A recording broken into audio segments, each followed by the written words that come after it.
হাওয়া হয়ে গেল বা সুব্রত ভাই ইন্টার জেল থেকে।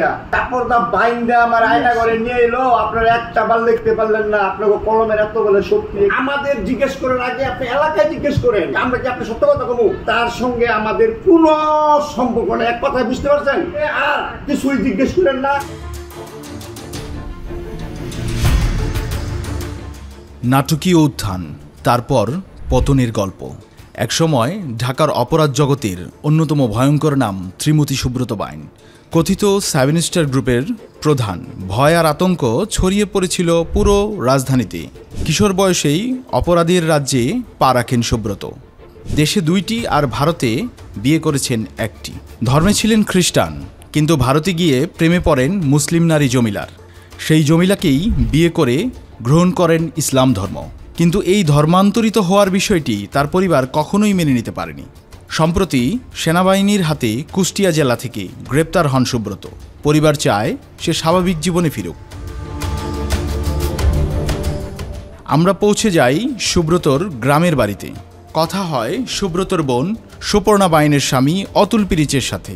তিনি জানান, ধর্মান্তরের পর থেকেই সুব্রতের সাথে পরিবারের যোগাযোগে অনেকটাই ফাটল ধরে। অন্য ধর্ম গ্রহণ করছে, ইসলাম ধর্ম গ্রহণ করছে।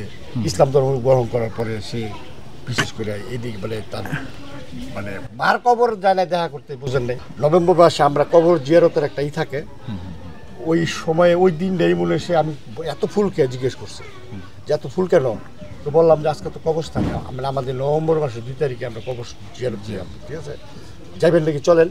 না না না না, যাবো না এরকমই বলতো। ভাই ফিরে আসায় পরিবারের মাঝে খানিকটা আনন্দ, কিন্তু ধর্ম পরিবর্তনের বিষয়টি রয়ে গেছে মানসিক কষ্টের জায়গায়। এমনটিই বলছিলেন সুব্রতের বোন সুপর্ণা বাইন।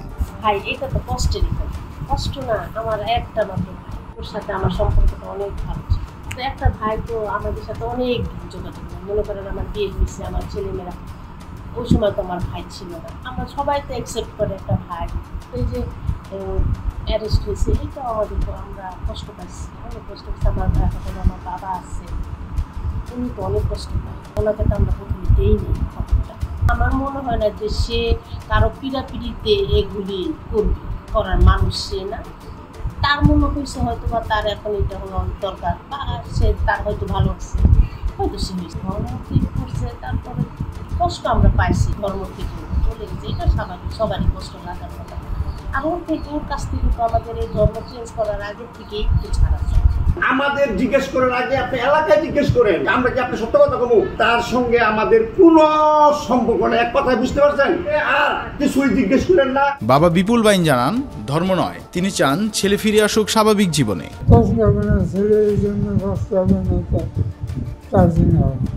সুব্রতের 4 সন্তানের 3 সন্তান এখন ঢাকায় ও গাজীপুরে বাস করে, আর ছোট মেয়ে রয়েছে ভারতে তার মুসলিম স্ত্রী জমিলার সাথে। বর্তমানে কারাগার থেকেই ইসলাম ধর্ম মেনে চলছে সুব্রত, কিন্তু ভবিষ্যতে কে হবে তার অভিভাবক, কে পালন করবে ধর্মীয় দায়িত্ব?